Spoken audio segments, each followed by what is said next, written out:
This video was made possible by Brilliant, a problem-solving website that helps you improve your mental capabilities. Human beings are always in search of truth. We want to know things. To not know often causes us great pain. We search for truth together in various ways such as discussion, argumentation, philosophy, science, and even art. When we have conflicting views over the truth, we often enter into a game of persuasion. We try to convince the other that the belief we hold is in fact the true one. The art of persuasion is an important one because in the right hands it allows truth to win over lies. In this video, we'll explore the 3 methods of persuasion laid out by Aristotle in his book Rhetoric. Keep in mind that, for Aristotle, rhetoric is the art of persuasion and not the meaningless language that many politicians are charged with using. The first of the 3 persuasive methods is persuasion by character or credibility. We are more easily persuaded by people who come across as trustworthy. Aristotle put forth 3 qualities that a trustable person would have: good sense, good moral character, and goodwill.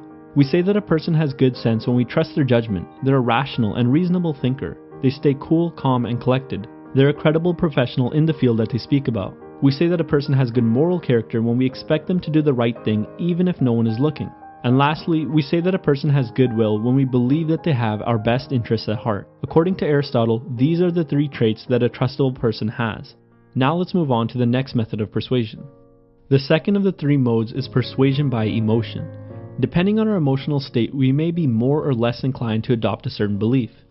A master of persuasion must know how to make these emotions arise and, perhaps more importantly, disappear. It helps to get people angry about a new law being passed if you believe that the law is honestly harmful to them. They may channel their anger towards stopping that law. On the other hand, it may be important to dispel anger directed towards you when it's undeserved. Putting people into a calmer state of mind makes them more likely to listen to what you have to say. Aristotle talks about the emotions in depth in Book 2 of Rhetoric, but I'll give a brief summary of the roughly 7 emotional dualities he puts forward. The first one is anger versus calm. People feel angry when you show contempt towards, act spitefully against, or shame them. Showing contempt means that you treat the things or people that someone cares about as unimportant. Acting spitefully means that you're preventing someone from getting something that they want just to hurt them. Shaming someone means that you're discrediting them in some way. People feel calm when you do the opposite of these things. The second duality is friendship versus hatred. We feel friendly towards people who unselfishly want the best for us. The opposite makes us feel hateful. The third duality is fear versus confidence. We feel fearful when someone or something has the power to bring us harm or suffering. We feel confident when no such danger exists or when we have the methods for dealing with it. The fourth duality is shame versus shameless. We feel shame when we have been discredited for, as Aristotle would call it, some moral badness we have done, such as being cowardly, greedy, arrogant, or mean. We feel shameless when we don't care about people's thoughts about our moral badness. The fifth duality is kind versus unkind. People think we are kind when we help them, especially if they need it for their own sake. People feel we are unkind when we do not help them or when we do it but for selfish reasons. The sixth duality is pity versus indignation. We feel pity for someone who suffers undeservedly, especially if that suffering could have come upon us or someone close to us. On the other hand, we feel indignation when we see someone doing well when they don't deserve it.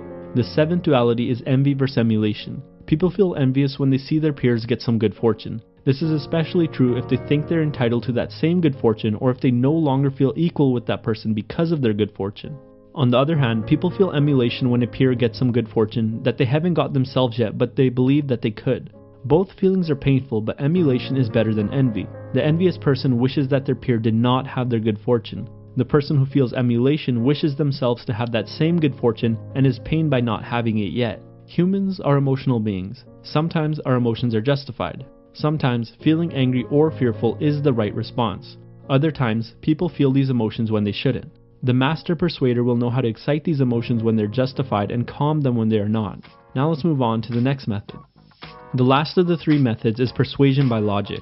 A good logical argument will put forth a series of premises, statements that are either true or false. Based on these premises, a conclusion must be made.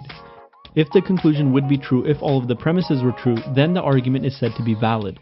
If, in fact, all of the premises are true and the argument is valid, then it's also sound. This is known as a deductive argument. Sound deductive arguments are very persuasive because they are true and they are built using logic that is easy to follow. If we take a set of premises and derive a conclusion that is not necessarily but likely to be true, then we are making an inductive argument. The strength of an inductive argument is based upon how likely the conclusion is to follow from the premises. An inductive argument is said to be cogent when all of its premises are actually true. Finally, we have the abductive argument. This is when you collect a set of data and then determine a conclusion that best explains the set of data. By using one of these three arguments, you can become more persuasive because people are often convinced by strong logic that is easy to follow. In conclusion, rhetoric is important because it helps truth prevail. Some people can't be convinced by facts alone, and so it's important to know how to persuade them. By knowing how to leverage character, emotion, and logic, you can help bring the change you want to see into the world. Being a well-reasoned and logical thinker takes a lot of practice. Brilliant.org is the perfect place for those looking to strengthen their logical and analytical thinking skills. They have fascinating science and math problems that allow you to practice using your deductive, inductive, and abductive reasoning skills to come up with solutions. If you're interested in learning more about logic, get started with Brilliant's course on the topic. It starts out simply enough so that anyone can begin learning, but it quickly progresses into more difficult problems that would challenge even the most logical thinkers. It's really a fun way to learn and to grow. Just go to www.brilliant.org/freedominthought or click the link in the description below and you can sign up for free. As a bonus for those who are ready to push themselves further, the first 200 people will be hooked up with 20% off the annual subscription. As always, thanks for watching, and I'll see you next time.